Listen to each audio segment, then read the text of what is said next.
L'unificité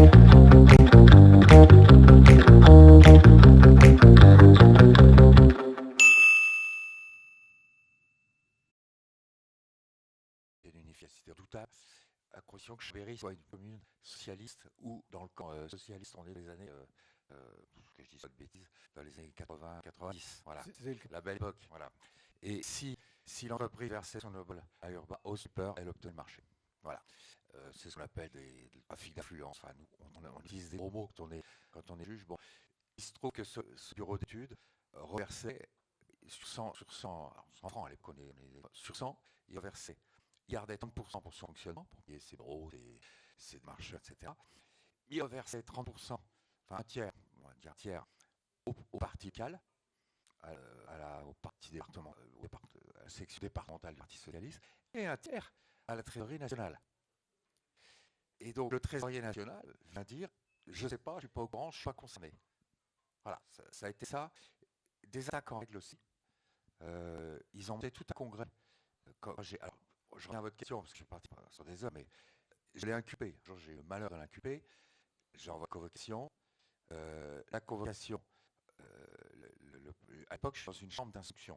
J'ai un président, mais c'est moi qui instruis le dossier, parce que c'était, comme il y avait un maire en cause, quand il y avait des maires en cause à l'époque, seule une chambre d'instruction, 3 magistrats ou un juge d'instruction lambda ne pouvait pas le faire. Bon, à l'époque, j'avais 40 ans, j'étais à la chambre d'instruction, et on m'a demandé d'instruire ce dossier, que j'ai instruit comme un juge d'instruction, à la différence près que j'avais une collégialité, on était 3 à prendre les décisions importantes. Et le président de la Chambre avait informé le procureur général, par courtoisie. Ce que je peux comprendre, mais bon, je me suis dit, mince, s'il l'informe, donc il a été informé, je ne sais pas comment, la presse l'a sorti, et il a monté.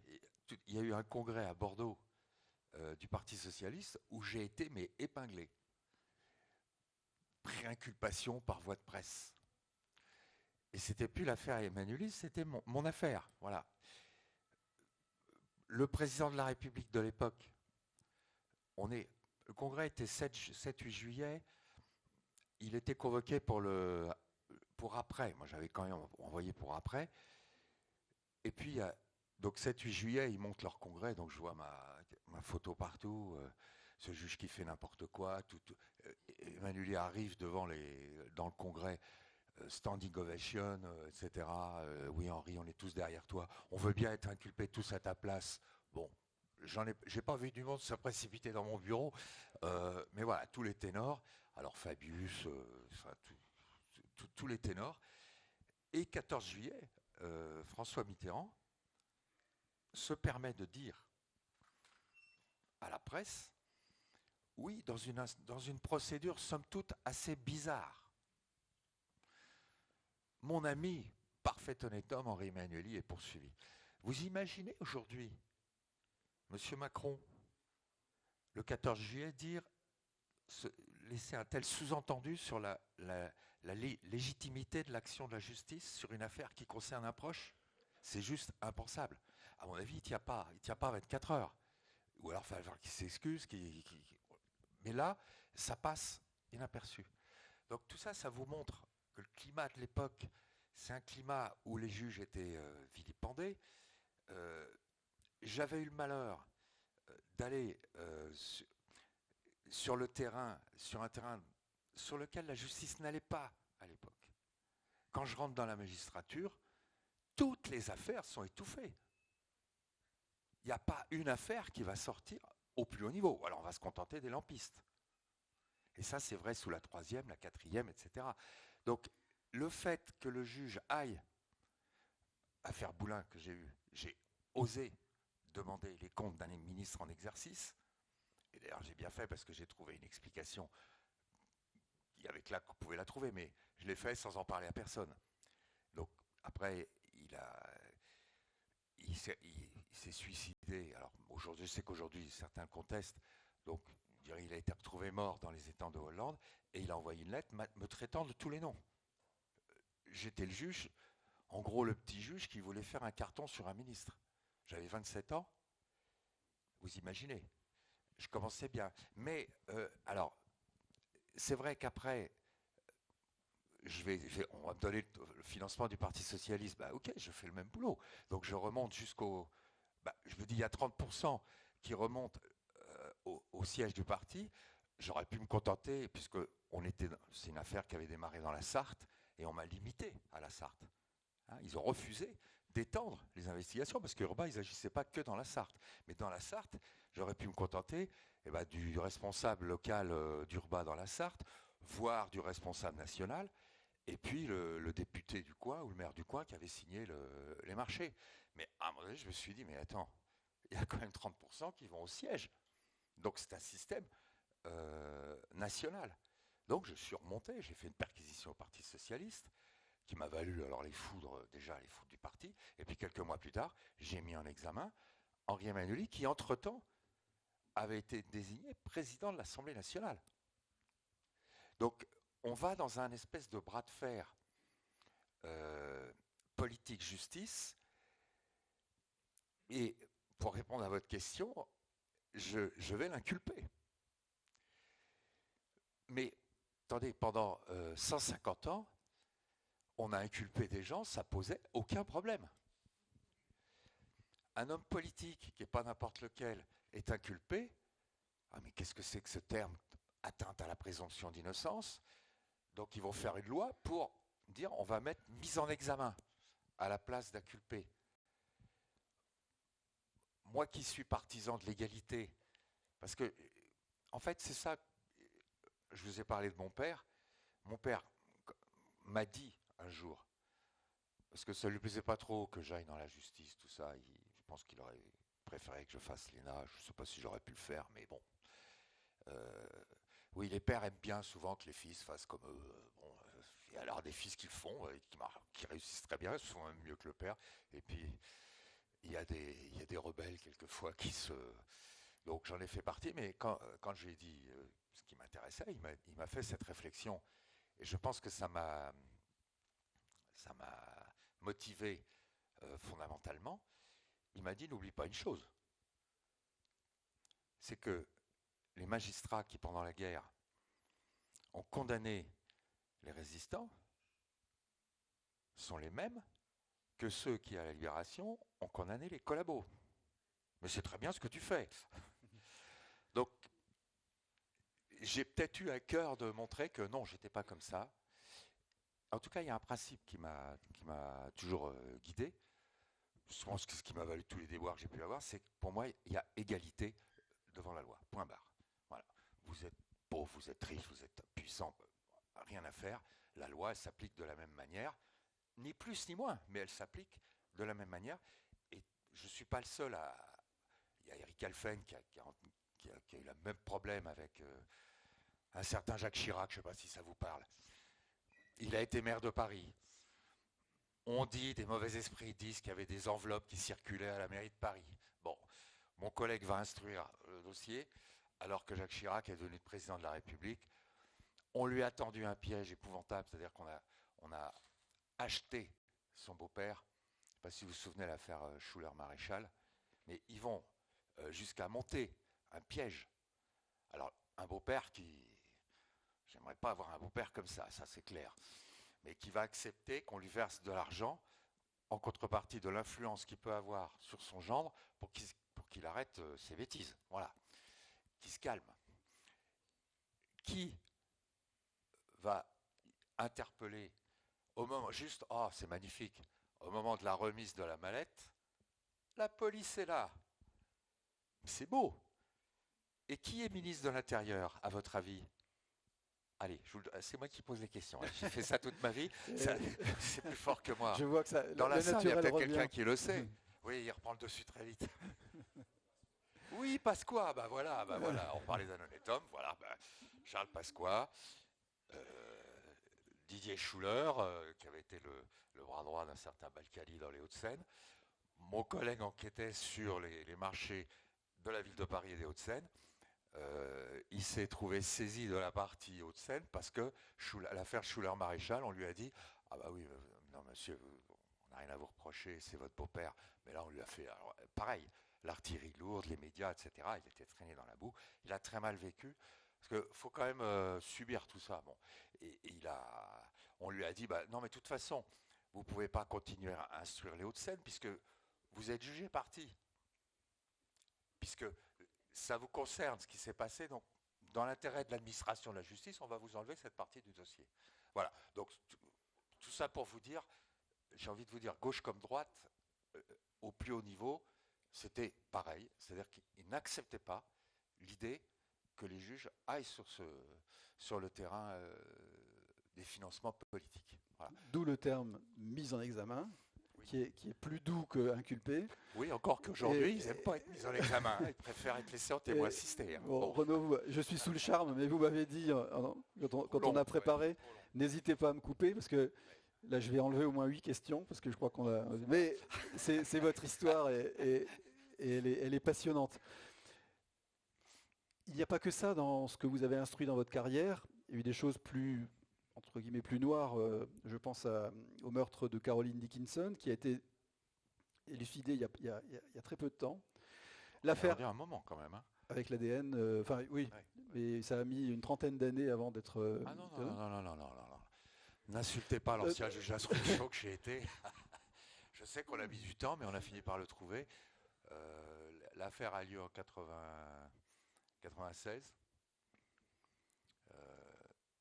Et moi, j'hérite du dossier un an plus tard, 97. Et il va être interpellé aux États-Unis en 2001, quelque chose comme ça. Bon, c'est extrêmement court. Mon ego reprend le dessus, je suis désolé, mais vous avez raison. Quand vous dites 20 ans, je suis pas rapide, mais quand même. Il y a eu l'affaire, bien sûr, il y a eu l'affaire Elf, qui était d'ailleurs un des points d'orgue de votre ouvrage précédent. Les frégates de Taïwan, Clearstream 2, Kerviel, que vous nous aviez développé lors de votre précédente intervention. Mais aussi le volet financier de l'affaire Karachi, les biens mal acquis, on y reviendra tout à l'heure, si on a le temps, Cahuzac et Balkany, et puis quelque chose qui peut paraître anodin, en tout cas quand on l'exprime, c'est la fraude sur les quotas carbone, mais qui concerne des montants financiers énormes, et on aura aussi l'occasion d'y revenir. Donc toutes ces affaires ont fait de vous un des juges que les Français identifient aisément, reconnu pour sa pugnacité, son sens aigu de la justice, et puis peut-être aussi un peu pour son anticonformisme. Voilà, je vais zapper ma question sur ce que vous avez fait pendant 19 ans au pôle financier du tribunal de grande instance de Paris, et on va arriver à notre sujet, mais avant, je voulais terminer en disant que bon sang ne saurait mentir, et que vous avez aussi dans votre famille un fils, Thomas, qui dirige une maison d'édition qui s'appelle les Perséides, puisque c'est quand même le livre qui nous réunit ce soir, et qu'il vient d'éditer un livre de Brian Fagan qui est intitulé Holocène, comment le climat a changé le destin de l'humanité. Peut-être Dominique, un futur intervenant pour le festival 2024. Voilà pour les présentations. C'est le clan qui continue. C'est le clan. Voilà. Les joueurs de foot, le père, le fils, le machin. Alors, on va rentrer dans les coulisses édifiantes des paradis fiscaux, et on est un peu rattrapé par l'actualité qui montre finalement toute l'importance de ce débat, puisque lundi, il y a 3 jours, l'Observatoire européen de la fiscalité a publié un rapport sur l'évasion fiscale mondiale. Cet observatoire, a priori, a tout pour être sérieux. Il a été créé en mars 2021. Il est hébergé par l'École d'économie de Paris. Il est cofinancé par la Communauté européenne. Et une centaine de chercheurs dans le monde ont travaillé à ce rapport. Alors que nous dit-il? Je veux simplement en citer deux éléments emblématiques sur lesquels vous pourrez réagir. 2 chiffres pour ne pas sombrer sur trop de nombres. Les particuliers dans le monde possèdent 12 000 milliards d'avoirs en dehors de leur pays, donc d'avoirs à l'étranger. 12 000 milliards, c'est à peu près l'équivalent de 5 années de produit intérieur brut en France, pour essayer de donner un ordre de grandeur. Et là, on peut voir les choses sous deux angles. La mauvaise nouvelle, c'est que 25% de ces 12 000 milliards ne sont pas déclarés. donc échappent à toute imposition. Ça fait 25%. Et la plutôt bonne nouvelle, c'est que c'était 90% en 2007. Donc on voit qu'il y a aussi un phénomène qui se produit. Deuxième chiffre, après les entreprises, les particuliers. Les entreprises réalisent à peu près chaque année 16 000 milliards de bénéfices. Et dans ces 16 000 milliards, 2 800 sont réalisés à l'étranger. Les entreprises ne travaillent pas que dans leur pays. Jusqu'ici, tout va bien. Mais sur ces 2 800 milliards, 35%, c'est-à-dire 1 000 milliards par an, sont logés dans des paradis fiscaux ou des pays à très faible imposition. Ces deux chiffres nous montrent finalement toute l'importance aujourd'hui de l'évasion fiscale. Est-ce que vous voulez compléter ? Non, c'est éloquent. L'évasion fiscale, oui, on parle aussi d'optimisation fiscale. Bon, des vilains juges disent fraude fiscale. Pas tout à fait pareil. Alors on peut peut-être à ce moment-là, effectivement, pour nos auditeurs, donner votre version de comment on passe de la fraude fiscale, enfin de l'optimisation à l'évasion et de l'évasion à la fraude. Là, vous parlez de l'évasion fiscale. S'agissant des multinationales, je suis une grosse multinationale. Je suis basé aux États-Unis, comme par hasard, vous l'avez dit tout à l'heure, au Delaware, paradis fiscal au milieu des États-Unis, parce que les grosses entreprises américaines vont dans le... Ils trouvent ça normal, les Américains. Bon, mais évasion fiscale, optimisation fiscale, c'est-à-dire que l'entreprise va choisir l'État où elle va déclarer ses bénéfices, où elle paye le moins d'impôts. Alors, quand ces entreprises viennent en Europe, en France, eh ben, elles vont regarder la carte de l'Europe pour installer une filiale. C'est marrant, ils vont tous en Irlande ou aux Pays-Bas. Il y en a aussi qui mettent des structures intermédiaires à l'île d'Oman. Je ne sais pas si vous situez l'île d'Oman. Donc, ils multiplient les écrans et ensuite, ces sociétés vont créer des filiales en France. Et ils vont en France. Alors, la filiale française va travailler. Bah, vous allez payer vos abonnements Google, machin, je ne sais quoi. Et l'entreprise française va reverser à sa société mère en Irlande, je dis n'importe quoi, 10% de son chiffre d'affaires, au titre c'est comme des franchiseurs, des franchisés, au titre de l'assistance que lui prête la société mère, qui lui donne son savoir-faire, son nom, etc. Et ensuite, cette société irlandaise va reverser, après avoir payé ses impôts en Europe, au Delaware, où là, on ne paiera pas trop d'impôts non plus. Bon, tout ça, c'est de l'évasion fiscale. Alors, c'est marrant parce qu'il y a certaines entreprises, la convention qu'ils établissent entre la société, pardonnez-moi d'être technique, je ne vais pas l'être trop, mais il faut quand même comprendre le mécanisme. Il y a une convention intragroupe qui permet de faire remonter ces 10% de la filiale française à la filiale irlandaise. C'est marrant, c'est toute la marge de la société française. Ça colle juste. Ah oui, ils savent compter. Ils savent compter. Donc, la société française, on va dégager un petit minimum pour satisfaire la galerie, pour ne pas dire qu'on est à perte, etc. Mais ils paieront un impôt sur une faible marge. Et ils vont, comme par hasard, aller en Irlande, où là, ils vont déclarer leurs bénéfices. C'est ce qu'on appelle de l'évasion. Là, je crois que c'est 14%. Il y a les Pays-Bas aussi qui jouent à ce petit jeu-là. Il y a eu le Luxembourg aussi. Alors, Luxembourg, il signait même, il y a une affaire qui est sortie par un lanceur d'alerte, les rescrits fiscaux. C'est-à-dire que non seulement au Luxembourg, vous ne payez pas beaucoup d'impôts, mais monsieur, vous êtes une multinationale, si vous installez chez nous, on va vous faire un prix. On va vous baisser votre taux d'impôt. D'ailleurs, oui. Et il n'y a pas que le Luxembourg, parce que j'ai cru comprendre que si la FIFA venait s'installer en France, oui, j'ai vu ça on lui ferait également 5 ans d'année sans impôt. Voilà. Et de quel droit ? Mais attendez, vous travaillez, vous payez vos impôts. Pourquoi il y a certains qui ne payent pas d'impôts? Enfin, faut arrêter. À un moment donné, vous créez des paradis fiscaux. C'est ça. Et, et là, en plus, c'est parfaitement légal parce qu'on va vous dire, ah ben non, mais je vais dans le pays, j'ai un accord. Regardez, l'administration fiscale, le pouvoir m'a permis de. Alors on va vous dire, ça crée de l'emploi, ça, si, ça. Oui, mais si tout le monde fait pareil, il n'y a plus d'impôts.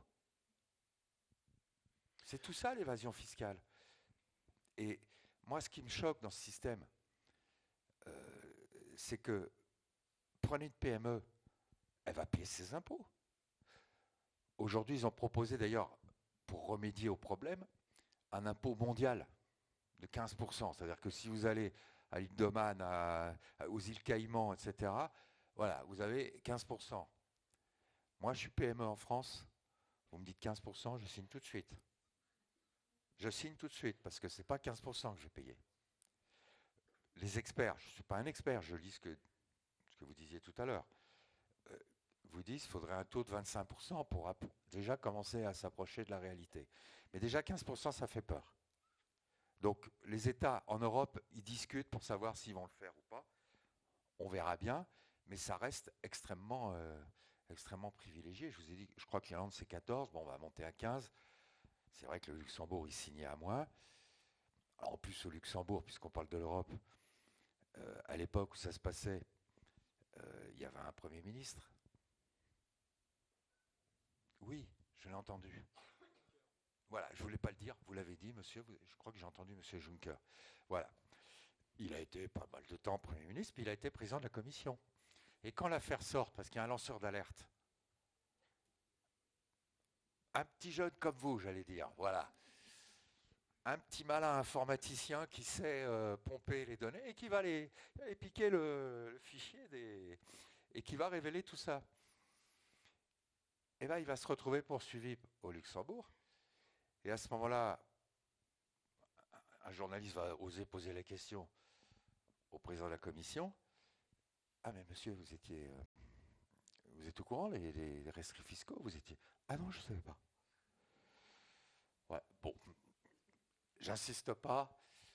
Pas étonnant qu'on ait une Europe à deux vitesses, que ça avance pas tant que ça, ce qui est dommage parce que je pense que l'Europe devrait embrayer sur ces thèmes. Parce que ce sont des démocraties. Les sommes qui partent, alors là on parle de l'évasion fiscale, mais il y a aussi la fraude fiscale. Alors là où je veux compléter, c'est la différence. Monsieur, par exemple, voilà. Allez, je dis n'importe quoi. Au hasard. Vous avez oublié de déclarer 1 000 € sur votre déclaration d'impôt. Vous allez dire, j'ai oublié. Ah oui, mais ça ne marche pas comme ça, monsieur. Vous avez oublié, donc fraude fiscale. Donc vous risquez 5 ans de prison. D'accord? Il ne fallait pas le faire. La multinationale qui a une armée de conseils qui va s'arranger pour ne pas payer, ils vont dire, ah non, c'est légal.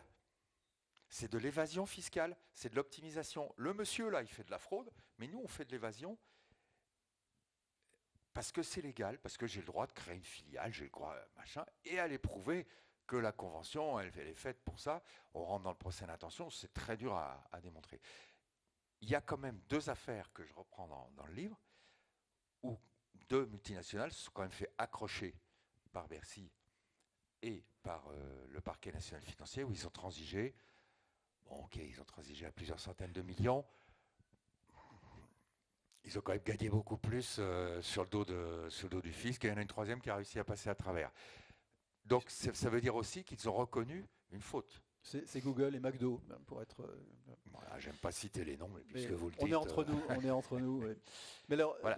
Et c'est ce que vous montrez dans votre livre, c'est que finalement, votre combat, et que je dis le vôtre, mais partagé par un nombre important de personnes, c'est de dire que, au-delà de la fraude qui est illégale, l'optimisation ou l'évasion, et finalement, comporte aussi un critère, peut-être non pas d'illégalité, mais d'immoralité, qui fait qu'on détourne des revenus de l'endroit où ils sont créés pour les emmener ailleurs, là où ils seront moins imposés. Et donc, on crée un écart économique entre l'endroit où on crée le revenu et où on l'impose.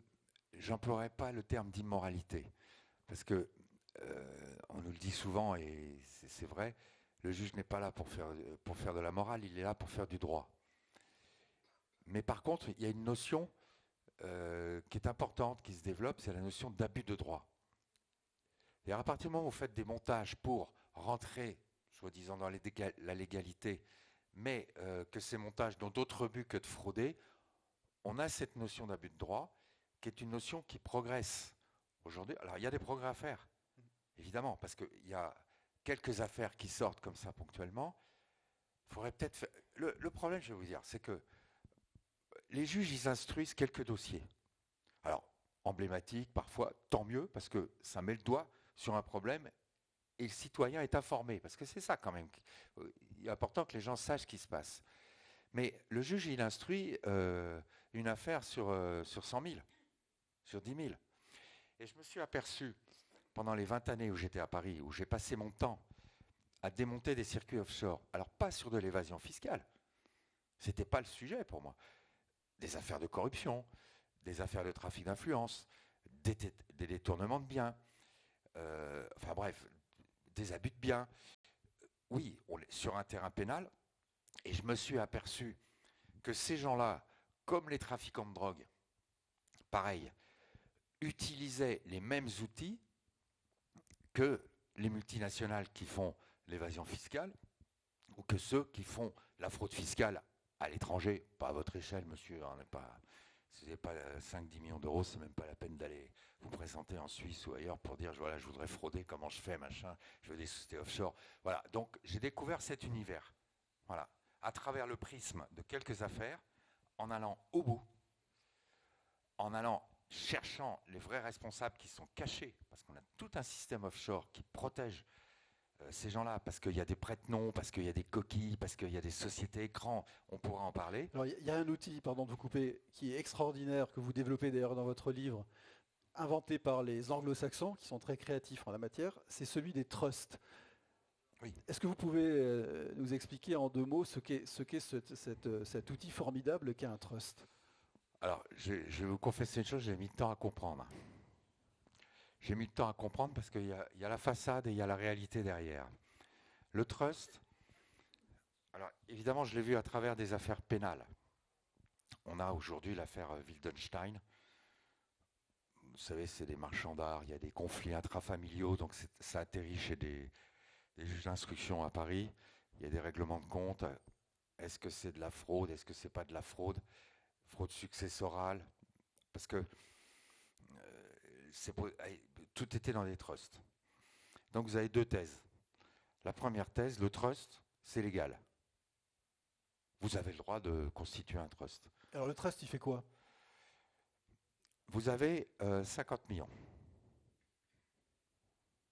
Ah, je le savais. Un peu plus, mais c'est pas grave. Disons 50. Si on connaît 50, c'est que... Ouais. Donc vous avez 50 millions.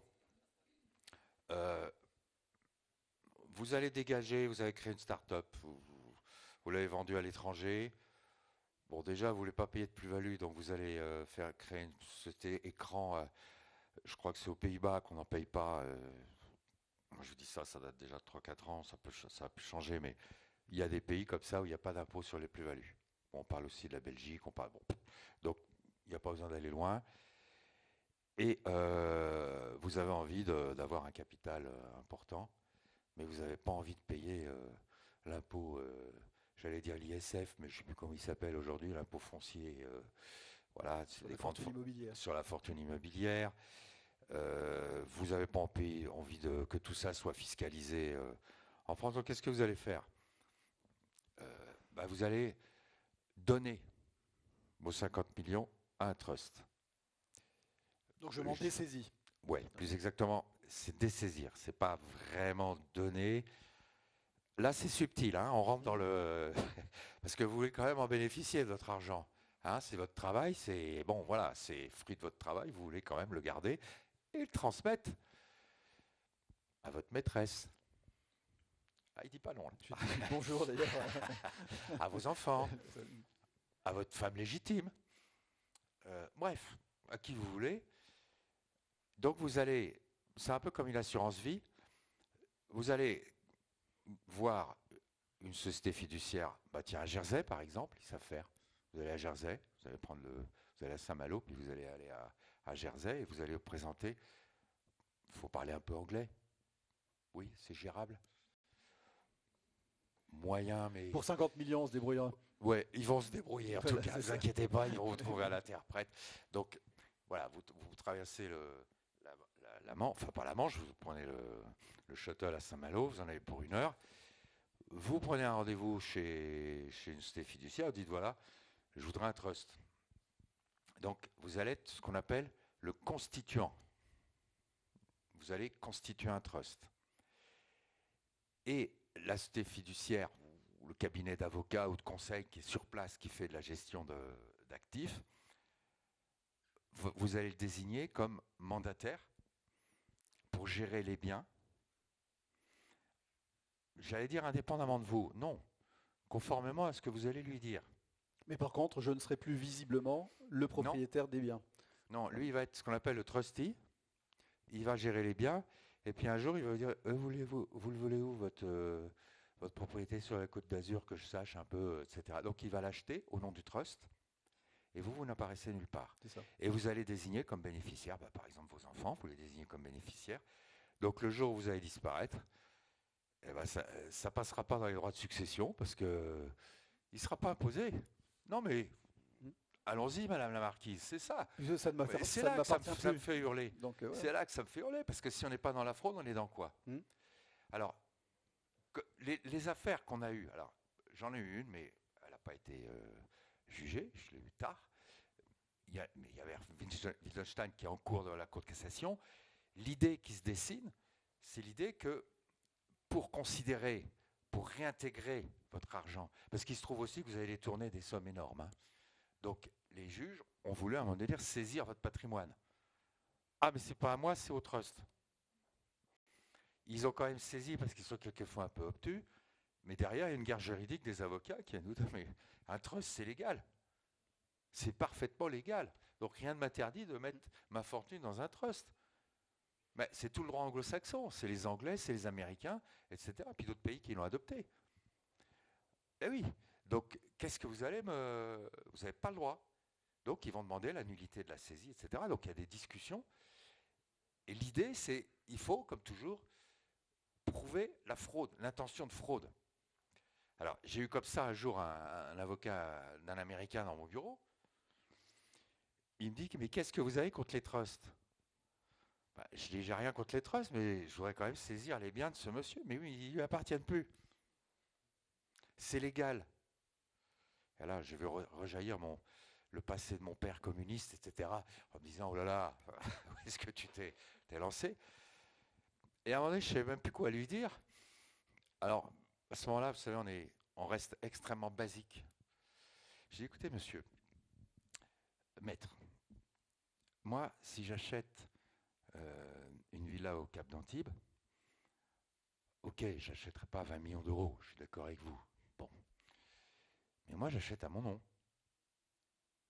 Je la déclare. Si je veux partager avec mes enfants, je suis une SCI déclarée, ils ont les parts dans la SCI. Pourquoi est-ce que votre client, lui, il va voir une fiduciaire au Luxembourg, on va lui fournir clé en main une société panaméenne, et c'est cette société panaméenne qui va créer la SCI, qui va être propriétaire de la villa. Pourquoi? Moi qui vois le mal partout, il y a une volonté de fraude. Soit les successions, soit l'impôt, soit... Ah mais monsieur le juge, vous n'avez pas le droit de dire ça. C'est légal, il a le droit. Pourquoi voulez-vous l'empêcher de le faire? Donc, vous voyez la situation paradoxale dans laquelle on se trouve, c'est-à-dire qu'on est face à une situation légale, apparemment légale, où il y a cette notion d'abus, de fraude. Voilà, et on a la même chose aujourd'hui, on pourra en parler peut-être avec les oligarques. Hein, alors, on en parlera peut-être un peu tout à l'heure. Oui, parce qu'on le temps qui tourne. Voilà, ce que je voulais simplement, d'une phrase dire, c'est qu'en enquêtant sur ces affaires qui étaient pénales, qui étaient de la corruption, etc., ou les biens mal acquis et tout, des tournements de dictateurs en Afrique qui s'engraissent, qui accumulent de l'argent au Liechtenstein ou en Suisse, alors que dans leur pays on crève de faim parce qu'ils détournent des fonds. Alors on n'est pas dans la morale, on est dans le droit, mais il arrive aussi que la morale rejoigne le droit, heureusement. Mais ils utilisent des outils qui sont parfaitement légaux et qui sont utilisés par des gens qui l'utilisent en vous disant « Mon avocat m'a dit que je pouvais faire comme ça, j'ai le droit de faire comme ça. » Et après, à nous à démontrer à faire évoluer le droit, parce que classiquement, on ne bouge pas. On dit « Bon, bah non, c'est bien, c'est un trust. » Oui, mais quelque part, ça ne me plaît pas. Donc je vais aller plus loin, je vais pousser les bouchées plus loin, essayer de faire bouger les lignes pour créer ce qu'on appelle de la jurisprudence. Et si c'est validé à terme par la Cour de cassation, eh ben on va avancer. Voilà, c'est-à-dire que tous ceux qui ont des trusts se retrouveront le bec dans l'eau et pris en coup de ciseau, comme ça se produit quelquefois. C'est-à-dire qu'ils ont des outils comme ça où ils cachent leur argent, ils ne payent pas d'impôts, etc. Et on en arrive à cette injustice qui est criante. On est là aussi dans l'évasion, puisque c'est légal, apparemment légal. Moi, je dis simplement à partir d'un certain niveau et à partir du moment où il y a cette volonté de frauder l'impôt, on bascule dans le domaine de la fraude fiscale. Je ne suis pas le seul à le dire et j'espère que les générations qui suivent vont embrayer, que la Cour de cassation va embrayer sur ce terrain-là, même s'il faut tirer. Mais vous savez, dans l'histoire du droit pénal, la Cour de cassation, bien souvent, elle a élargi parce qu'elle se rendait compte qu'on était à côté de la plaque. Alors, vous trouverez tout le détail de comment actionner un trust ou tout le mal qu'on peut en penser dans le livre de Renaud Van Ruymbeck. Mais pour pouvoir actionner ces outils, pour que ces sociétés de conseil puissent prospérer, il faut aussi, à la base, et c'est ce que vous dites dans votre livre, des États, soit qui sont complaisants, parfois même qui encouragent ce type de pratique. Il faudrait beaucoup de temps parce que vous dressez un panorama qui montre qu'il n'y a pas que quelques îles paradisiaques pour des tas de raisons qui sont concernées. Mais vous avez parlé du Delaware aux États-Unis. On a un cas qui nous est cher ici, puisqu'il nous est proche, c'est celui de la Suisse, un pays dont le système bancaire a grandi à l'ombre du secret, et qui est un pays, et vous le dites parfaitement dans votre livre, un peu paradoxal, parce que c'est peut-être un de ceux avec Londres qui a prospéré sur le secret bancaire et le développement des paradis fiscaux, et en même temps un pays qui a évolué, qui n'est pas toujours à l'aise avec, d'ailleurs, à la fois ce qu'il veut faire et ce qu'il fait concrètement. Est-ce que vous pouvez nous donner un peu votre ressenti sur ce que vous avez, des affaires que vous avez eu l'occasion de traiter avec la Suisse et de votre également connaissance de magistrats suisses qui ont essayé de faire progresser et d'éclaircir un peu ce système opaque? Alors, il faut savoir qu'il y a 25 ou 24 cantons en Suisse. Voilà. Pourquoi je vous dis ça? Parce que Genève, 26. Vous comptez Liechtenstein? Non, je ne compte pas le Liechtenstein. Non. Je crois que c'est 26, mais je ne sais pas s'il y a des Suisses dans la salle. Mais bon, vous avez vu qu'il y a un Liechtenstein en plus. Hein. Vous savez, c'est comme les coffres. Hein. Il y a des niveaux de sécurité. Ah, d'accord. D'accord. On vous a caché ça, vous voyez. Oui. Alors là, juste pour faire le lien avec ce qui a été dit tout à l'heure, là, on n'est plus du tout dans l'évasion fiscale. Parce que les multinationales, elles agissent en leur nom, c'est officiel. Ils sont en Irlande, ils font leur cuisine pour ne pas payer d'impôts, mais ils n'ont pas besoin de stay offshore, etc. Là, on va basculer sur les fraudeurs. Le monsieur qui va toucher 10 millions d'euros, qui ne veut pas les déclarer, donc il va les toucher à l'étranger, il va se cacher. On va tomber sur les grands corrompus, la planète, sur les intermédiaires qui touchent et qui reversent, qui n'ont pas le droit de faire, sur les trafiquants de drogue. Et là, on va tomber sur des pratiques où là, on va utiliser des masques pour cacher l'identité de la personne, du véritable bénéficiaire.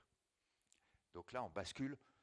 C'est un terrain que je connais bien, puisque j'ai mis 20 ans à comprendre quand même, c'était long. Hein.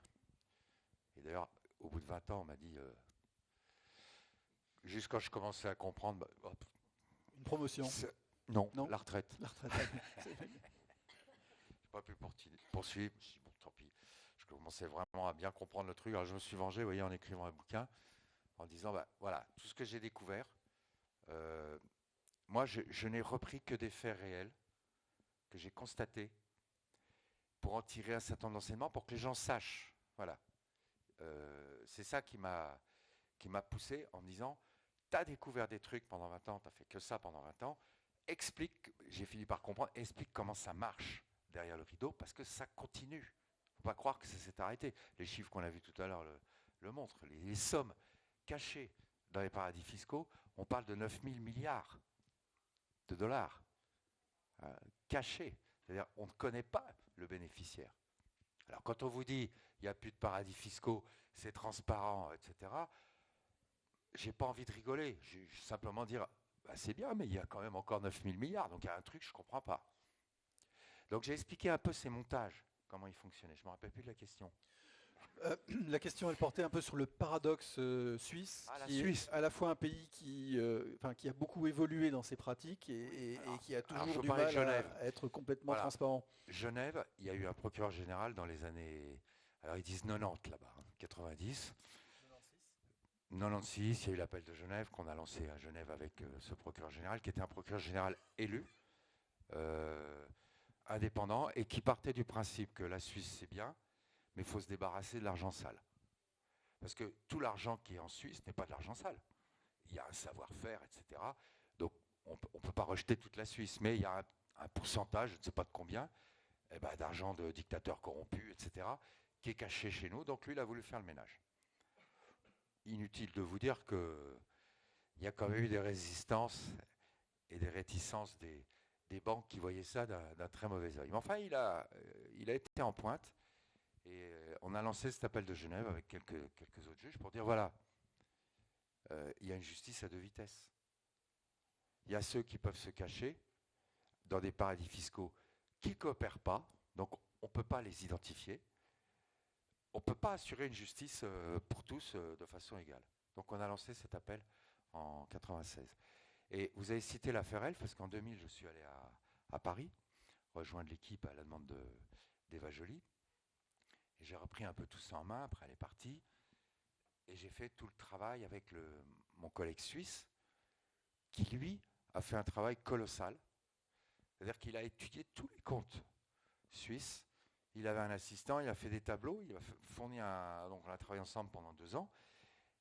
Et là, c'est un niveau de coopération exceptionnel. Par contre, quelques années plus tard, j'ai dû envoyer une demande à Zurich. Au bout d'1 an, pas de réponse. J'ai fait intervenir quelqu'un que je connais, parce que j'avais un petit réseau, on a tous des petits réseaux. Bon.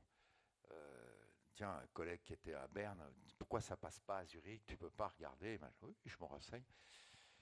Il me dit, ouais, ça bouge pas beaucoup. J'ai signalé. Quoi? On tombe sur un juge qui est pas... Quoi, il fait la sieste toute la journée, qu'est-ce qui... Donc, j'ai fini par y aller. Je ne suis pas un grand voyageur, mais au bout d'1 an et demi, voire 2 ans, je suis allé. J'ai expliqué ce que je voulais, etc. Il m'a dit, oh ben là, il y a plein de classeurs. Fais aller à la pêche. Bon.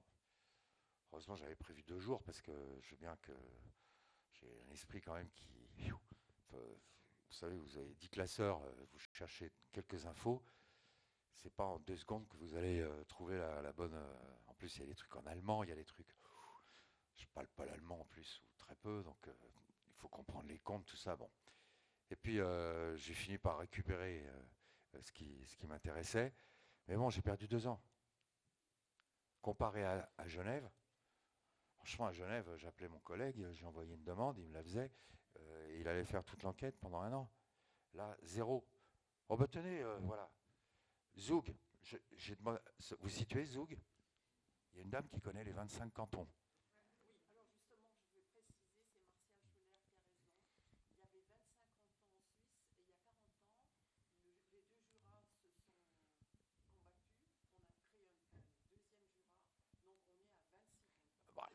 Dans les 26, il y a un canton qui s'appelle Zoug. Ouais, alors, franchement, si vous avez de l'argent à cacher... Très imposé, à Zoug. Allez à Zoug. Ils ne répondent pas. Je sais pas. J'ai demandé, c'est jamais revenu. Voilà. Donc la Suisse, hein? La Suisse est ambivalente. Alors, vous montrez aussi, c'est un tiroir. voilà, Hein. vous montrez dans votre livre, et j'invite vraiment tous les participants aujourd'hui à le lire, que au-delà des confettis dont on parle beaucoup, l'île de Man, les îles Caïmans, les îles Vierges, on a un pays comme l'Angleterre avec la City à Londres qui est une plaque tournante de l'évasion fiscale. On a les États-Unis avec son fameux État du Delaware qu'on a déjà évoqué.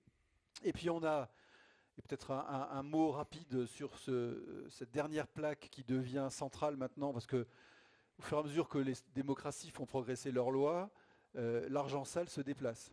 Mm. Et aujourd'hui, on voit que Dubaï, enfin c'est ce que vous dites en tout cas dans votre livre, Dubaï devient la plaque tournante de l'argent qu'on veut dissimuler. Ouais. Et voyez, je l'ai dit, je l'ai écrit en... Mon livre, je l'ai sorti en 2000, je sais plus, 22. mars 2000, ou début 2022. Et moi, j'avais vu Dubaï dans les dossiers que j'avais eus. Ils ne coopèrent pas. Alors, c'est là qu'il faut aller. 50 millions, on a dit combien? 50, oui, c'est ça. 50. Alors, premier conseil, vous investissez à Dubaï. Ça vaut très cher, mais Dans d'abord, l'immobilier. oui. D'abord, vous ne paierez pas d'impôts. Il correspond parfaitement à la définition du paradis fiscal. Un paradis fiscal, c'est un pays où on ne paye pas d'impôts. Deuxièmement, si moi, juge d'instruction, j'enquête sur vous, ils ne me répondront pas. D'accord? Coopèrent pas, zéro. Et puis si j'ai l'outrecuidance de lancer une notice rouge, un mandat d'arrêt contre vous, ils ne l'exécuteront pas. De lors que vous amenez 50 millions dans la place, etc. Donc voilà, c'est devenu l'Eldorado. Et j'étais... parce que quelquefois, je me dis, bon, moi je suis entier, je dis les choses que j'ai vues. Peut-être tu vas trop fort, peut-être tu vas trop loin, etc. Mais ce que j'ai lu depuis m'a conforté. Le rapport qui est sorti lundi, que j'ai vu dans Le Monde, ils disent, j'ai cru d'ailleurs que je l'avais écrit dans mon livre, j'ai vérifié parce que là j'ai des droits d'auteur. Hein. Ils disent, vous l'avez l'article là? Non, vous l'avez pas? Je voulais l'amener parce que ils disent, l'investissement à Dubaï aujourd'hui, c'est le compte en Suisse d'hier. Oui. Voilà, c'est-à-dire que les grands fraudeurs, ils ont compris, ils vont à Dubaï. J'ai lu aussi depuis, je l'avais dit dans le premier, dans mon bouquin, en me disant, fais attention quand même, puis j'y vais, je dis ce que je pense. Les oligarques, ils étaient où avant? Londongrad. Vous connaissez le Londongrad? Il y a des gens qui connaissent le Londongrad. Ah, Londongrad. Un petit quartier huppé à Londres où il n'y a que des oligarques. Et oui, vous avez vu la vitesse à laquelle un certain Abramovich, qui était propriétaire du club de Chelsea, si je ne m'abuse, dans les jours qui ont suivi l'opération spéciale, entre guillemets, du patron russe là en Ukraine, vous avez vu la vitesse, il a vendu le club? Ah, je me suis dit, mais qu'est-ce qu'il y a? Il y a le feu. Comme dirait à Genève, il y a le feu au lac. Mais il a vendu dans les 8 jours. Et donc, et je me souviens à l'époque, le gouvernement conservateur a été interpellé parce que vous savez, il y a eu les listes. On a dit on va geler les avoirs des oligarques russes. L'Europe l'a dit, les États-Unis, la France, alors pareil, là, il y a des listes de noms. On saisit tous les avoirs des oligarques. C'est bien comme idée. Je ne sais pas ce que vous en pensez, mais on tape au porte-monnaie. Oui. Mais, nos amis conservateurs, j'ai rien contre les conservateurs, je vous rappelle ce que j'ai lu dans la presse britannique, ils ont commencé à faire des listes, mais il y avait des trous dans la raquette. Et il y a eu un jour, le représentant du Labour qui a interpellé le leader conservateur en disant, c'est marrant parce qu'il y en a un, là on dit qu'il a donné de l'argent au parti. Ah bon? Non. Et puis ils ont complété quand même la liste au fur et à mesure. Et là, il y a des Russes qui sont partis. Et ils sont partis où? À Dubaï. Voilà, et j'ai lu ça après l'apparition de mon livre, je me dis, tac, voilà, j'étais dans le vrai.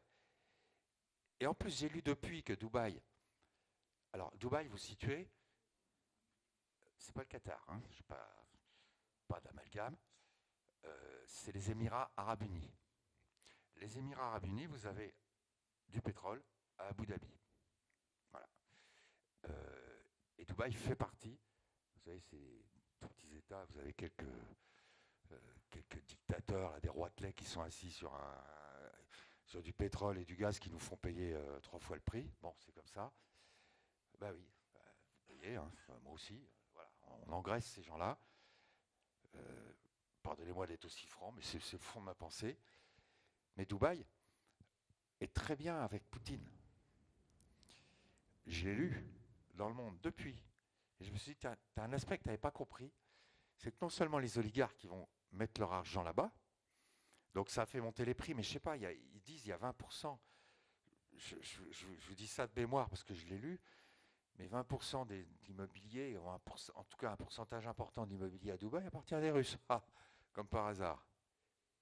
Et j'ai lu aussi dans un article du Monde qu'il y avait du pétrole qui change, vous savez, qui sortait de Russie, un peu comme avec les Turcs là. Vous savez, c'est toujours, le cargo va changer de pavillon en route et puis il va repartir vers des pays occidentaux. Et entre parenthèses, il sera passé sous pavillon, sous contrôle de Dubaï, etc.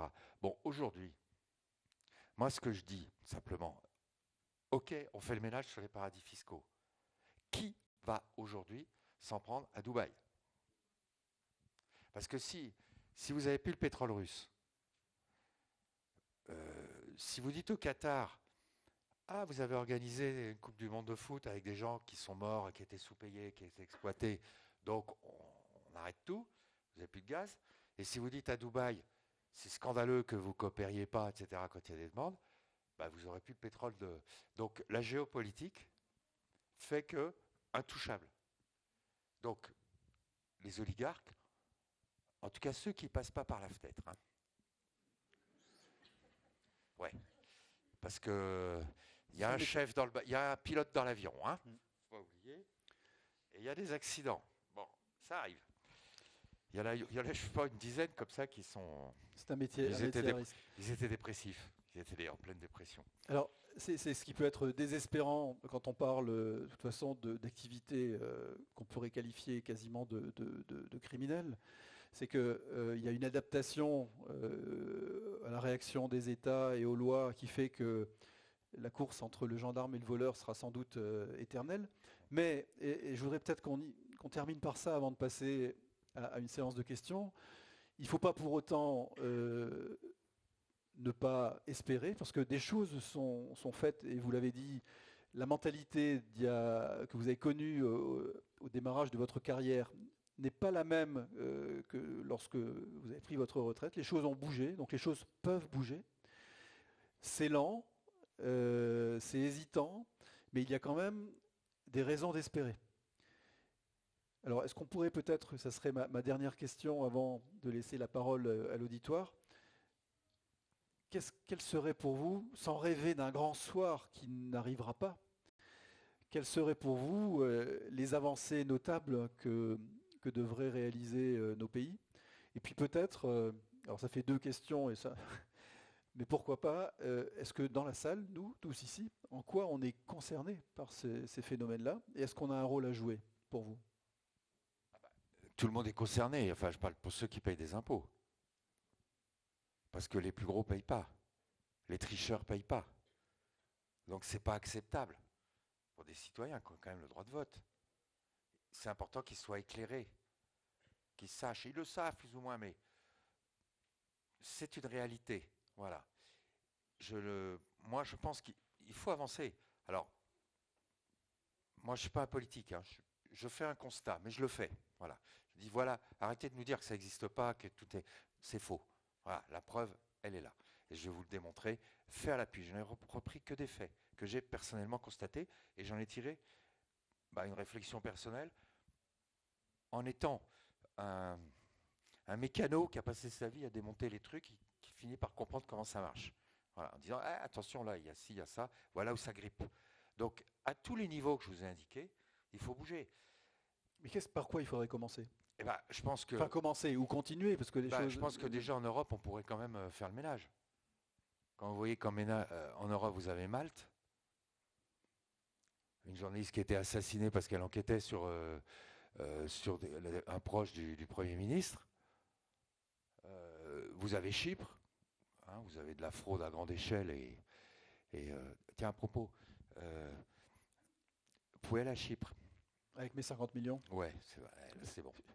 Parce qu'avec 2 millions, j'acquiers la nationalité. Ils vont vous donner la nationalité chypriote, donc européenne. Ça peut servir avec les juges qui traînent quelque part. Vous voyez ce que je veux dire? Donc il faudrait un peu plus de normalisation sur le plan. C'est-à-dire, il faudrait déjà que les États se concertent. Parce que la plupart des États sont victimes dans l'histoire. Parce que qui est victime de cette fraude? La France, elle l'est, l'Allemagne, l'Italie, l'Espagne, si je me cantonne aux pays européens. Pourquoi ils ne bougent pas? Parce qu'ils accumulent les déficits. Ils sont face. C'est pour ça que ça finira par bouger, à mon sens. On n'est pas encore en faillite, heureusement.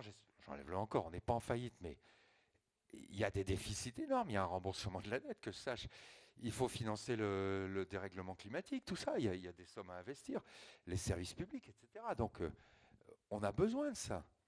Donc, pourquoi, si on réfléchit objectivement, ces États qui ont quand même la puissance quelque part, ne décident pas à un moment donné de récupérer l'argent qui est à leur porte? Pourquoi ils ne mettent pas au pas ces petits pays? Pourquoi? C'est là que je pense que ça bougera.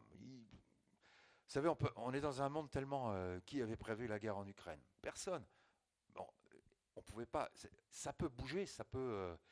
et là, on est sur un thème où on est tous lésés quelque part. Et c'est insupportable. Je ne parle pas seulement des plus riches qui ne payent pas d'impôts, parce que ça aussi, c'est une réalité. Hein, mais je ne parle pas uniquement des dictateurs des pays pauvres qui s'enrichissent et qui sont dans l'impunité parce qu'ils ont des écrans. On n'a pas parlé des écrans, mais on pourra en parler des heures. Alors, rien n'est à leur nom, mais ils ont des fortunes colossales. Bon, il faudrait peut-être qu'à un moment donné, on bouge politiquement. Je ne suis pas politique. Je ne comprends pas que la France ne prenne pas d'initiative avec l'Allemagne, l'Italie, je ne sais pas, l'Espagne, déjà à l'échelle européenne ou même à l'échelle mondiale, pour dire faisons le bilan. On a bien créé une COP pour le dérèglement climatique. Il y a des COP, on en est à 26 ou 27e. Pourquoi on ne crée pas une COP fiscale en disant on va tous se réunir pour voir qui fraude, où ça pêche pas et comment on y remédie? Oui, non mais là, vous allez dire je crois au Père Noël. Bon voilà, mais si on veut que ça bouge, il faut qu'il y ait une réponse politique. Tant qu'il n'y aura pas une volonté politique internationale, parce qu'on n'y arrivera pas tout seul, c'est fini. Et puis, deuxièmement, pourquoi est-ce qu'on tolère les sociétés écrans, les trusts, tous ces paravents qui permettent de frauder? Pourquoi est-ce qu'on les tolère? Alors là, il faut s'en prendre aux anglo-saxons. Pourquoi est-ce que les anglo-saxons conservent ces outils qui aujourd'hui sont utilisés pour frauder? Pourquoi? Alors, les anglo-saxons considèrent que ça fait partie des droits de l'homme, d'avoir le droit d'avoir un compte caché, qu'on n'y ait pas accès. Ok, secret bancaire prévaut, très bien, continuez, puis on n'y arrivera pas. Donc, il faut remettre en cause les fondamentaux. Voilà. Tant qu'on n'aura pas attaqué ça, vous aurez beau faire, ils le font avec le CDE, il y a des avancées, il y a des échanges automatiques d'informations, il y a tout ça, il y a des progrès, mais regardez la masse d'argent qui échappe. Et les grands fraudeurs y échapperont toujours, parce qu'ils ne vont pas venir spontanément dans la cellule de dégrisement de Bercy pour dire « Oh monsieur, j'ai oublié de vous déclarer que j'avais 10 millions, 50 millions en Suisse, je me repentis. » Donc il faut utiliser notre bulletin de vote. Il faut peut-être aussi soutenir la presse qui joue un rôle important à travers... Il y a aussi des associations, les associations qui sont engagées là-dedans, qui sont... on peut faire des choses, mais... Donc encore une fois, je ne basculerai pas dans le domaine politique parce que je ne veux pas. Moi, mon rôle, je dis, voilà, je fais le constat, arrêtez de dire, c'est la réalité. Et d'ailleurs, personne ne m'a contredit. J'ai eu des débats, etc. Personne ne m'a jamais contredit sur ce que j'avais écrit. et sur ce que j'ai écrit. Et au contraire, ce qui s'est passé depuis n'a fait que me conforter sur le rôle de Dubaï, sur les oligarques qui passent à travers, etc., dont on n'est pas prêt de récupérer l'argent, je peux vous le dire. Hein. Merci Renaud de ces quelques flashs sur votre livre qui reprend et qui développe énormément ce dont on a pu parler pendant cette heure. Ça fait 1h15 qu'on est ensemble. Je me tourne vers Dominique. Il nous reste quoi, 10 minutes? Un quart d'heure? Voilà, un quart d'heure pour vous passer la parole et pouvoir répondre à des questions que vous posez sur ce qui a été dit ou d'autres choses concernant les paradis fiscaux. Est-ce que je vois une dame qui a levé la main? Alors, peut-être en préambule, vous savez qu'il y a 2756 milliardaires dans le monde.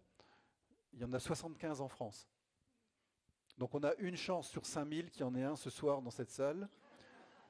S'il a besoin d'une consultation spéciale, qu'il ne pose pas de questions personnelles, mais il verra Renaud tout à l'heure au cocktail. Voilà. Madame, vous avez la parole.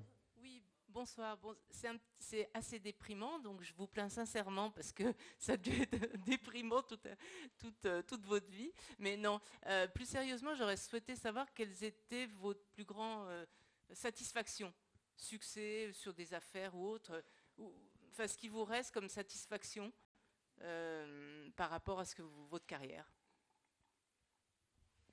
L'argent que j'ai pu récupérer à l'étranger, des centaines de millions dans plusieurs dossiers que j'ai pu récupérer, saisir à l'étranger, qui vont revenir dans les coffres de l'État. Il y a eu l'affaire Dickinson aussi dont vous avez parlé. J'ai travaillé pendant 3 ans sur dossier en cherchant un meurtrier. On a fini par le trouver, il était dans le fichier qu'on avait dressé dès le départ. Donc on n'a pas travaillé pour rien.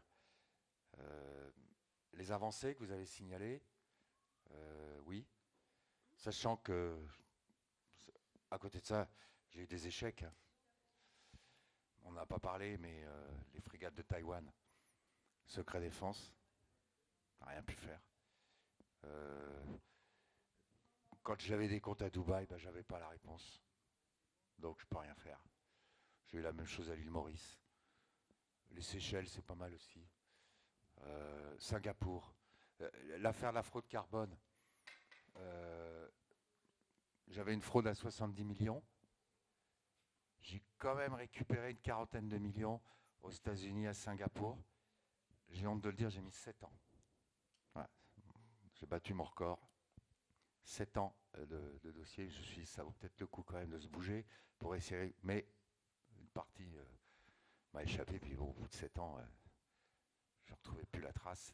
C'était perdu. Je n'ai jamais vu. Voilà, donc, vous voyez, c'est... Je ne sais pas quoi vous dire de plus. Il y a des succès partiels, il y a aussi des échecs. Alors, vous avez remarqué que les échecs, c'est jamais de ma faute. Hein. Madame dit déprimant, mais si je peux compléter. Non, je ne suis pas dépressif. Vous avez connu quand même beaucoup de succès dans votre carrière. Oui. Les affaires dont on a parlé là ont chaque fois abouti à quelque chose. La plupart, oui. Donc, oui, donc c'est satisfaisant. C'est satisfaisant, oui, mais c'est pas déprimant. C'est le but. Le juge, il est là pour amener les dossiers devant un tribunal qui va condamner si ça tient. Donc vous avez été efficace. Donc vous n'avez pas été... Pour ces dossiers-là, oui. C'est pas un métier déprimant, pas du tout, pas du tout. C'est un métier stimulant. Et plus c'est dur, plus on se prend au jeu. Et surtout que ça marche. Quand ça marche, je suis un très mauvais perdant, hein, pour tout vous dire. J'aime pas perdre, donc je lâche pas, mais il y a des fois on perd. Mais il y a des fois on réussit et on fait bouger un peu les lignes. Voilà. Puis après, vous savez, la presse en parle aussi. C'est important parce que ça participe de la prise de conscience. Et si la presse en parle, les politiques vont commencer à bouger. Si la presse n'en parle pas, ils n'en ont rien à faire. Madame, peut-être...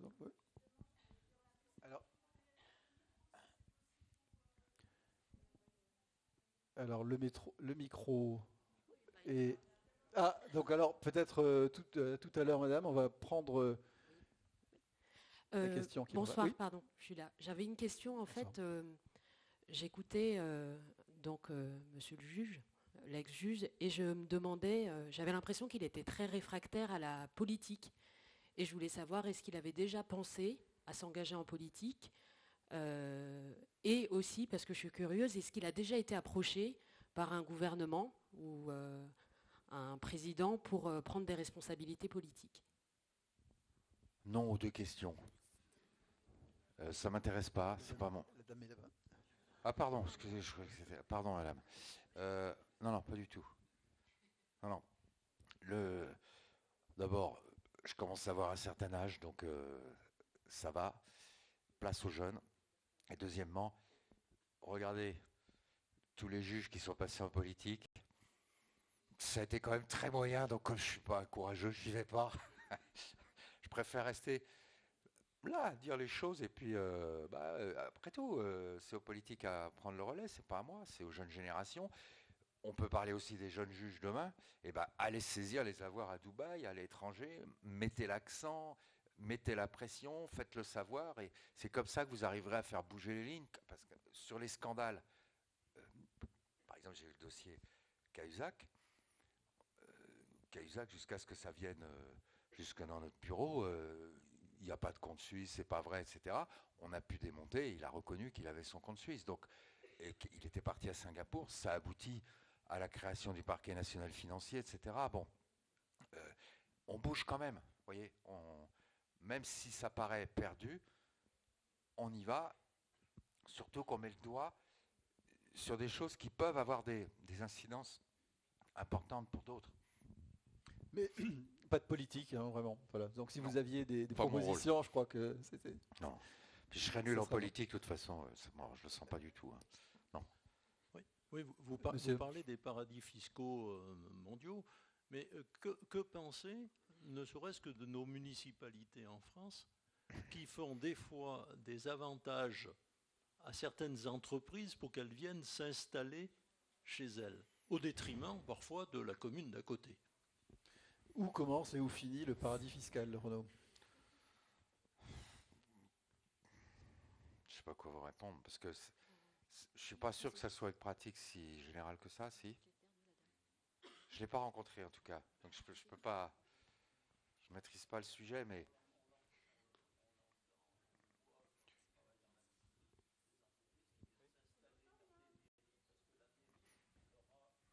Oui, mais monsieur, c'est comme par exemple, vous n'avez pas de médecin, dans une petite commune, on va lui donner un local, on va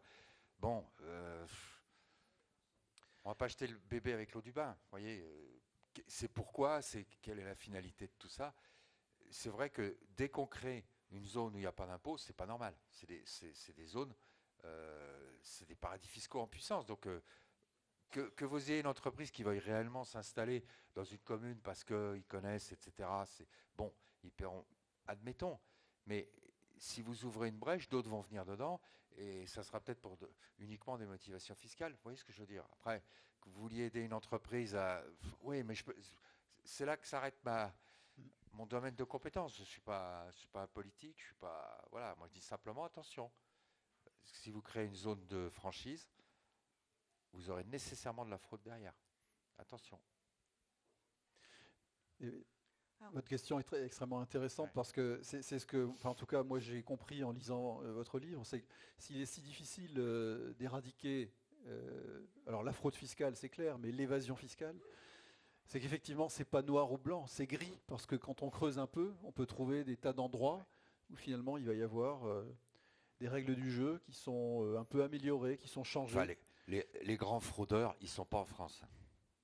Non, Bercy devrait plus s'intéresser aux grands fraudeurs à l'international qu'aux fraudeurs qui sont en France. Je ne dis pas qu'il ne faut pas s'y intéresser, mais je pense que s'il y a une redistribution des cartes à faire, c'est dans ce sens-là.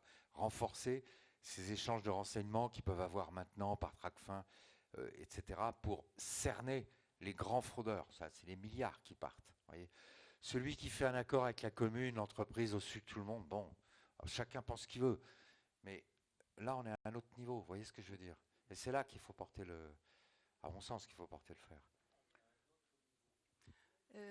Madame? Oui, alors oui, moi je voulais dire que quand même j'ai commencé à connaître ces fraudeurs quand justement les journalistes ont sorti les Panama Papers ou autres. Et je crois que ça a vraiment interpellé tout le monde à ce niveau-là. Donc quand je vous ai vu à la télévision, vous avez présenté votre livre, je l'ai déjà acheté et je m'y suis intéressée. Et c'est vrai que c'est impressionnant de décrypter tout ce système de fraude qui m'est totalement étranger jusqu'à présent. Et je crois que les lanceurs d'alerte, quand ils s'adressent aux reporters, justement, ont intérêt, puisqu'ils peuvent être comme ça protégés. Et malheureusement, là, il y a une journaliste assez récemment qui a été arrêtée et son domicile perquisitionné parce qu'on cherchait l'origine de ces informations. Donc je crois que c'est important aussi de préserver les journalistes d'investigation. Ah, mais c'est fondamental, c'est la liberté des sources. Et d'ailleurs, les lanceurs d'alerte, à une époque, ils s'adressaient directement à la justice. Oui. Bon, il y en a un qui s'est retrouvé en prison quand même, à la demande des Suisses. Bon. Aujourd'hui, ils passent par ces médias, les consortiums de journalistes, qui leur assurent le secret. Et il ne faut pas toucher à ça. C'est important, mais évidemment, parce que si vous n'avez pas de secret des sources, vous n'avez pas de liberté de la presse. Ah, voilà, parce que vous avez derrière la Suisse, dans l'affaire HSBC, la banque s'est plainte tout de suite de ce qu'un de ses employés avait détourné le fichier, informaticien. Ils ont déposé une plainte pour violation du secret bancaire, détournement, et il s'est retrouvé en prison en Espagne pendant 6 ans, sur un mandat d'arrêt européen, alors qu'il a permis aux États, pas seulement européens, de recouvrer des milliards. Parce que derrière, il y avait des fraudeurs. Et d'ailleurs, je n'ai pas compris le comportement des magistrats de Berne. Je l'ai déploré parce que j'ai travaillé avec eux sur d'autres dossiers. Et là, vous voyez, ils accordent, on parlait de la Suisse, l'ambiguïté, ils accordent la priorité au secret bancaire qui va prévaloir sur les fraudeurs. Alors ils vont dire la fraude fiscale, ce n'est pas notre problème. Bah oui, mais enfin, c'est quand même le problème de tout le monde que je sache. Hein. Alors par contre, aux États-Unis, il y a eu la même affaire aux États-Unis avec l'UBS. Hein, je ne sais plus son nom. Aux États-Unis, les États-Unis lui ont versé 100 millions de dollars. Donc si vous avez un fichier comme ça un jour, madame, allez aux États-Unis, parce qu'en Europe, non seulement les procureurs américains ont versé 100 millions de dollars, mais ils ont dit à la banque, vous nous donnez tous les Américains qui ont un compte chez vous. La banque a dit, on ne peut pas secret bancaire. Ah, secret bancaire. Oui, mais si on vous interdit de faire toute opération en dollars, si on vous vire de la bourse de New York, l'UBS a cédé. Ils ont transmis les originaux. Ils ont transmis les informations. Alors, ils se sont fait couvrir par le gouvernement de Berne. Pendant ce temps-là, nous, on avait l'affaire HSBC. On a demandé. Ah non, on ne vous donnera pas parce que c'est des fichiers détournés. Et un jour, j'étais à l'OCDE, j'étais invité. Il y avait une dame avant moi qui présentait la Suisse. Ça tombait mal parce que je venais d'avoir le refus de Suisse. Et j'ai dit, madame, on me passe la parole. J'ai dit, écoutez, voilà. Alors, elle explique qu'ils ont avancé. C'est vrai qu'il y a eu des avancées, que si, que ça, que ceci, et tout un parterre là qui était. Bon. Et on me donne la parole. Et j'avais prévenu mes interlocuteurs que. Ils ne vous connaissaient pas. Ma parole est libre. Hein, je n'engage que moi-même, mais bon. Je dis, madame, il y a quelque chose que je ne comprends pas. L'UBS, là, aux États-Unis, la Suisse a coopéré. Et là, nous, dans HSBC, non seulement ils ne coopèrent pas, mais le monsieur s'est retrouvé en prison. J'ai peut-être quelque chose que je n'ai pas compris, mais la situation est exactement la même. La réponse, est-ce que vous pouvez m'expliquer? Pas de réponse. Ça a duré bien 30 secondes. Donc il y a eu un blanc. Comme par nature. Vous n'aimez pas les blancs? J'aime pas les blancs. Je laisse un peu de blanc, mais je reviens à la charge. Ah madame, je me suis mal fait comprendre sans doute, mais voilà, je repose ma question en étant vraiment lourd, comme je peux l'être. Voilà. Et deuxième blanc. Et là, j'ai le modérateur, le malheureux qui est de l'OCDE, il y a tous les ambassadeurs de l'OCDE, il y a tout ça, vous voyez le genre, qui me dit, monsieur le juge, je crois que madame la représentante ne souhaite pas répondre à votre question. Ok, merci. Monsieur? Est-ce qu'un juge qui remue de grosses affaires peut être inquiété pour sa vie et est-ce que vous avez eu peur parfois? J'ai eu des menaces plusieurs fois, oui. J'ai même eu, on m'a mis des gardes du corps pendant 3 semaines quand j'étais à Rennes. Parce qu'il y avait un contrat, soi-disant, sur moi. Je n'y croyais pas trop, mais la police y croyait. Et puis, les types avaient réservé une chambre quand même dans un hôtel et tout, puis ils sont jamais venus. Et après, les policiers m'ont dit c'est peut-être dans l'intox. J'ai dit bon bah moi je vis pas dans l'angoisse, donc il a fallu quand même que je leur signe une décharge. Hein, voilà, mais ils m'ont lâché les gardes du corps, j'aimais pas ça du tout. Et après, il m'est rien arrivé. Bon. Donc, faut pas non plus fantasmer. Quelle est la part de fantasme Quelquefois, j'ai pu le sentir. J'ai reçu quelquefois des lettres de menaces. Je me dis, bon, quelqu'un qui veut vraiment, il va pas envoyer une lettre. Bon, même si c'est une lettre anonyme. Oui, quelquefois, j'ai dû me cacher. Ça m'est arrivé au début. Mais bon, je crois que les vraies menaces en France, aujourd'hui en tout cas, c'est des menaces de déstabilisation. On va vous discréditer, on va chercher le truc on va vous tendre un piège, voilà, c'est ça. J'ai toujours eu peur de ça. On a peur de se planter, voilà, d'être manipulé, d'être embarqué dans un truc qui est pas clair. Et c'est pas toujours facile de faire la part des choses. En France, est-ce qu'on ne peut pas agir sur les paradis fiscaux français que sont Andorre et Monaco? Oui, mais c'est de la pacotille. C'est-à-dire que Monaco, vous voyez, je peux en parler, c'est le dossier de l'athlétisme qui a été jugé récemment. Je suis allé à Monaco, j'ai travaillé avec les enquêteurs, c'était ça va être en 2016, quelque chose comme ça, 2017, 2018 peut-être, je ne me souviens plus. Et j'ai pu travailler comme si je travaillais avec mes enquêteurs en direct. Donc, ils ont fait la perquisition au siège de la fédération, ils ont tout saisi, etc. Vraiment tout ce que j'aurais demandé, ils l'ont fait. Donc, ils se sont mis au diapason. Et puis Monaco, c'est par rapport au Luxembourg ou d'autres, c'est epsilon. Alors, ils se sont... oui, il y a eu des pratiques dans le passé, hein, mais ils se sont mis à peu près à l'endroit. Andorre, j'ai jamais eu de dossier sur Andorre. Donc, je parle que de ce que je connais, donc... J'ai pas vu dans les dossiers des gens aller cacher de l'argent en Andorre. Oui.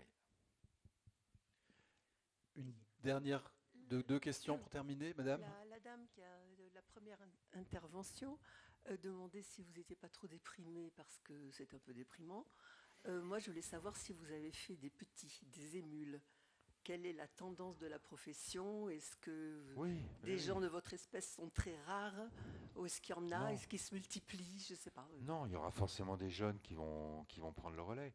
Le vrai, je ne suis pas déprimé. Mais on n'entend parler que de M. Van Ruynbeck. Les autres. Non, mais vous parlez au passé.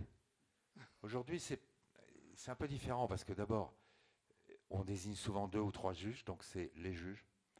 Et puis souvent, c'est le parquet lui-même, le parquet national financier, les procureurs qui font les enquêtes. Donc c'est anonymisé. Donc on va dire le parquet national financier. À mon avis, ils ont tort de ne pas saisir des juges d'instruction. Enfin bon, c'est leur choix. Donc voilà, j'espère qu'ils vont sortir des affaires comme on en a sorti, qu'ils vont continuer. Et je dirais qu'aujourd'hui, le principal enjeu aujourd'hui, c'est de saisir les avoirs à l'étranger. C'est 50 millions là qui se baladent. Oui, mais il faut des gens qui se bougent derrière. Ah bah oui. Pour que ça se fasse. Oui. Alors, et puis c'est compliqué. Vous avez une couverture médiatique. Oui, et puis c'est compliqué. On ne va pas vous l'expliquer à l'École nationale de magistrature. Il faut vraiment s'être cassé les dents 10 fois avant de comprendre comment ça marche. Donc il y a tout un savoir-faire qui est long, qu'il faut acquérir, mais voilà. L'impression que vous avez, c'est ce qu'il y en a d'autres.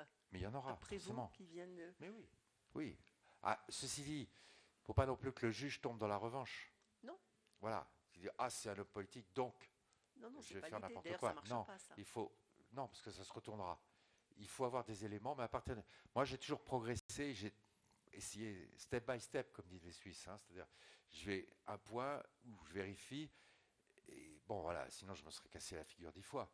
Donc, je borde, je vérifie juridiquement, je fais tout ce travail de fond avant, pas après, parce qu'après, si vous plantez, ça va être cinglant, et là, ils ne vont pas vous louper.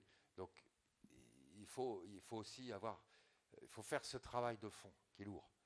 Est-ce qu'il y en a dans la profession des jeunes, des plus jeunes, qui vous demandent conseil, par exemple, parce que vous êtes un vieux routard, là, vous connaissez.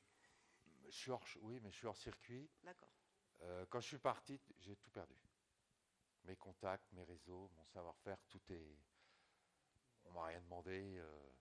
Si, on m'a proposé d'être assesseur en correctionnel.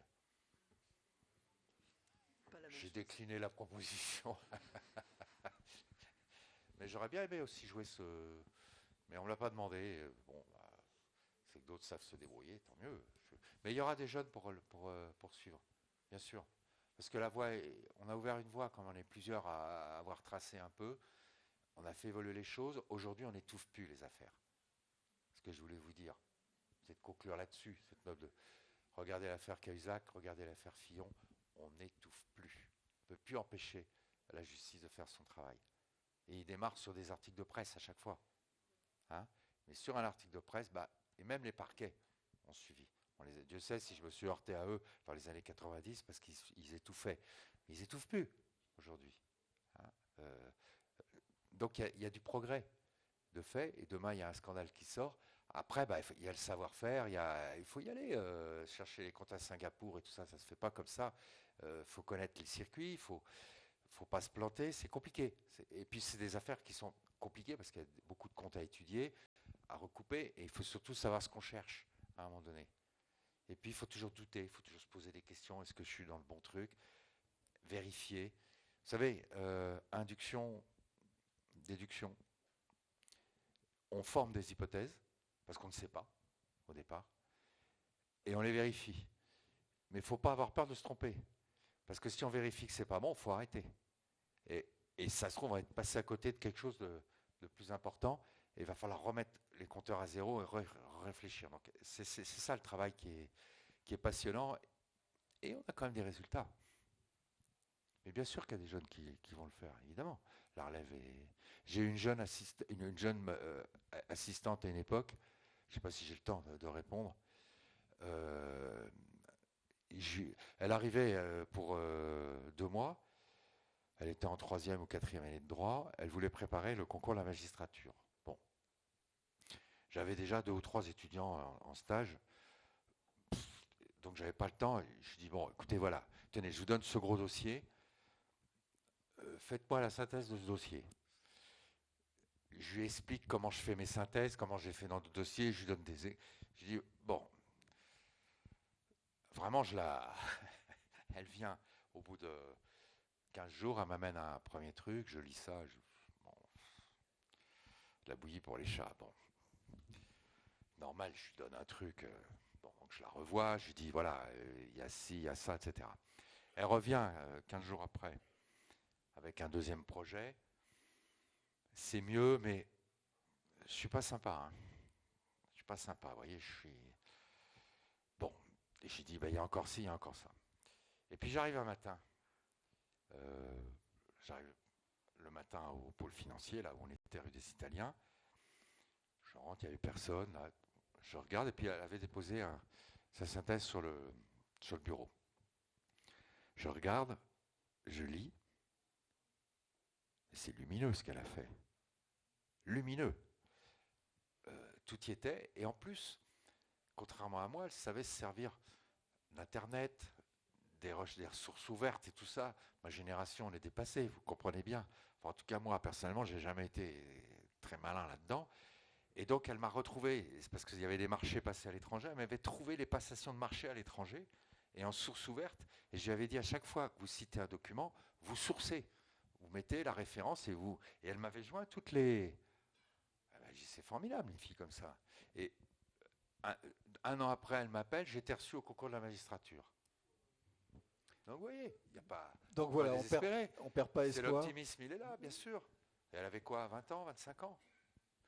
On n'étouffe plus les affaires, on a de la relève, on a une presse indépendante qu'il faut soutenir. Une presse indépendante très importante. Voilà, donc il y a des raisons d'espérer.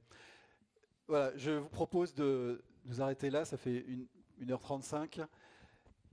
Merci Renaud de votre témoignage. Merci.